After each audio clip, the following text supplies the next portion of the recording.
am hearing. So America, if y'all don't do anything else from this moment forward, pay attention to what's happening now. And as you look at the economy, as you weigh everything else, weigh the soul of these individuals who say no to a mom who all she wants to know is, could you tell me why my son died? It sort of stops you in your tracks, David Bluff. And here's my, before I come down, having spent my career on the political side of this, are they sure they've got the politics right? Like, I think this is a loser. I think that Republicans abandon any pretense that they care, one, about law enforcement, and two, about domestic terrorism, when they decide they're going to go all in with denialism. I mean, that's what it is. They're denying it happened. They're denying Sicknick, they're denying his heroism. They're denying the fact that they hid and these men and women were mutilated with flagpoles. They're denying the existence of an ongoing threat of domestic violent extremism, and they're making a really big bet. I actually hope they're right, but that there won't be any more political violence in America as they continue to stoke and stir distrust of the election and unravel, as Liz Cheney has described it, go on with their crusade against democracy. Do you think they're making a good political bet?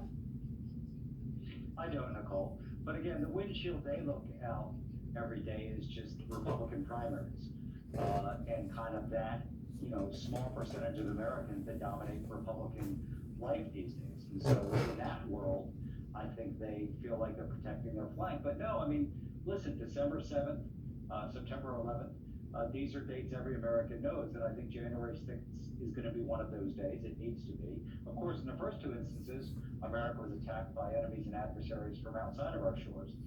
This was an attack from within, organized and fostered by the President of the United States, and many of the same members now who want to take a complete dive here. And so, yeah, I think for voters that will determine the general election next year, in swing districts, in close gubernatorial and Senate races, when you basically, there's no truth, there's no accountability, there's no justice, all, by the way, done to destroy our democracy. Unsuccessful in the last election, but everything we're seeing should make us be gravely concerned about 2022 and 2024. I think they do have the politics of this wrong. But again, they're all worried about losing a primary. That's what they're worried about.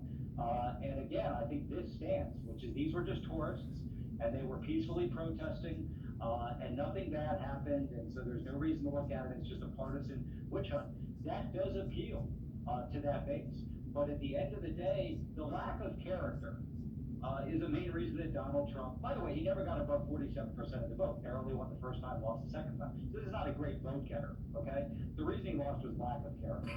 And what's fascinating is they seem to be doubling down on it, okay? They are doubling down on the dishonesty, the deception, the lack of accountability. I mean, listen, when I grew up in politics, the Republican Party, almost every elected, but we are the accountable party. We're the responsible party. And the message it sends is there will be no accountability if we think it goes against what we perceive to be our narrow self-political interest. And so it's a really sad day for America. And I think the question going forward is, if you don't have a commission, can you do primetime hearings?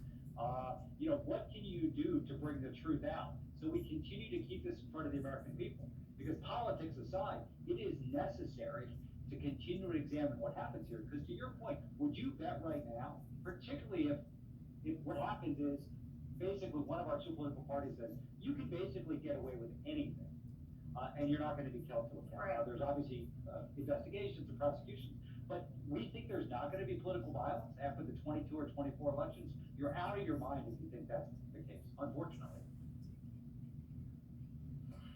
Luke, let's talk about what happens next, and if we're going to get to, I guess a Watergate style is the best historical parallel, Benghazi style select committee, but I just want to go through our understanding where the votes are. You tell me what we're missing and jump in here. Susan Collins, Lisa Murkowski, Mitt Romney support forming a commission to investigate the insurrection. Shelley Moore Capito, Bill Cassidy, Mike Crapo, Jerry Moran, Rob Portman, Ben Sass, John Thune, Pat Toomey, and Roger Wicker are still considering it. Has any of that moved? Have Mrs. Sicknick's visits prevailed upon anyone to want to understand sort of the underlying lapses, such as the FBI field office in Norfolk hearing these sort of reports of plans to make war in Washington and meet up, and that not getting to people like Brian Sicknick, or his commanders. I mean, do any of those people feel persuaded to want to understand why the intel didn't make it to those tasked with protecting the Capitol? So I've heard from the group that's going around meeting with the Republican senators today, and they believe from some of the indications that they've gotten in these private meetings that there will be a few more yes votes. I think maybe around 7, but of course the number is 10. And Mitch McConnell has personally been appealing to senators to tell them to vote no against this. Obviously, you have a number of people who might be inclined to pursue a commission. Those are the 7 senators who voted to convict Donald Trump during the impeachment trial. But to get 3 more, it's hard to see where those votes will come from.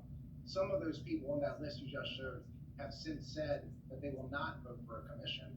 I believe Shelley Moore Capito was one of those, and Jerry Moran as well. Rob Portman showed some indication today that he might be open to it. So we could see 6 or 7 yes votes. I think that's where we are right now. Obviously, the moment of truth will come when the vote is called, like you said, potentially tonight after the China competitiveness bill is off the floor for that vote, for the vote on the commission. But yeah, I mean, I don't, it doesn't look good for getting 10 Republican votes right now. And to your point earlier, Mitt Romney said he also thinks that this is a political loser for Republicans because he thinks that we may view it, talking about Republicans, as a political loser, but the broader public is going to look at it as though Republicans are blocking an investigation into a terrible attack on the Capitol, and how is that going to look in general elections or to any sort of broader populace or broader electorate? And so, in his view, it's not just the right thing to do, but it's also smart politics. Well, I mean, and Michael Steele, the reason Mitt Romney worries that it's going to look like Republicans are blocking a bipartisan investigation into the deadly insurrection is because Republicans are blocking a bipartisan investigation into the insurrection. The legislation in front of Republicans, and Democrats should make sure everybody knows this, was negotiated by Kevin McCarthy's designee, Congressman Katko. This bill has everything in it that Kevin McCarthy wanted. He wanted equal representation. He wanted both parties to have to sign off on any subpoena. And I understand that what Luke is talking about, Mitch McConnell is really pressing people, making it really personal, whipping votes, as Scalise did in the House, against the commission. Why are they fighting so hard against the facts coming out? Well, the other piece of that is Kevin McCarthy put his team together and said what he wanted in the bill, but that was not done without some conversation with the Senate because they knew it would go that way. So presumably, what was in the, what Kevin McCarthy signed off on and insisted that Nancy Pelosi and her team put in the bill was part of what came out of the Republican conference between the House and the Senate, right? So Republicans were kind of aligned on this. So what changed? What changed was, and they want to use, James Carville as the tipping point. His comments about how Democrats should use this commission. But that's the politics. So, McConnell said, okay, since we're going to play the politics, let's play the politics and recognize there's a political consequence here. So after the fact, after they decided, okay, yeah, we want these controls, that maybe they were cynical in thinking that the things that they requested, Nancy Pelosi would never give them. And therefore, we can say, well, it's Nancy's fault. She didn't accept what we wanted, right? So she doesn't want the commission. But she said, okay, I'll call you bluff. Everything you want, you get. Now, all of a sudden, the politics got real. And so they're sitting there and they're going, what the hell do we do now? And McConnell's like, vote no. We just won't deal with it. And the politics to him, to Luke's front and to, the other points are, look, we can just get past this because we can't afford to have this be a continual drumbeat between now and next November. And David's right. The politics are the politics. They're not going to go away because the American people aren't going to forget this. Because we're going to always have reminders of what happened on January 6th. Because Donald Trump is about to do rallies again, Mitch. Okay? Donald Trump is about to re-engage in this political landscape leading into 2022, Mitch. What the hell do you think is going to be out there for people to remember when Donald Trump is going on talking about an election he lost, claiming he won? You don't think we're going to relate back to the consequences from that? You think the American people are that deaf, dumb, and stupid politically? Mitch? I mean, it's amazing to me how tenured and tone deaf they are, and how blinded they are about a short-term political game that isn't going to be realized, Nicole. There is no political upside to voting no. There is none. And a whole hell of a lot of us out It's just there are amazing. going to make sure there isn't.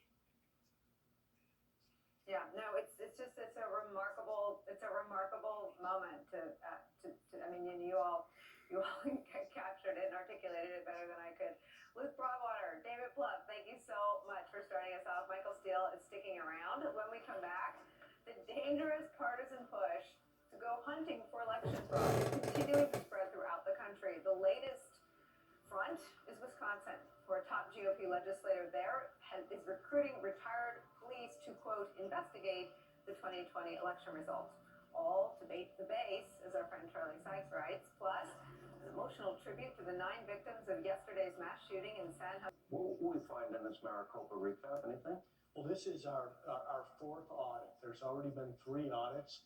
This is the fourth one. The first 3 came out clean. Let's see what this fourth one says. It would be funny if it wasn't real. Arizona's Governor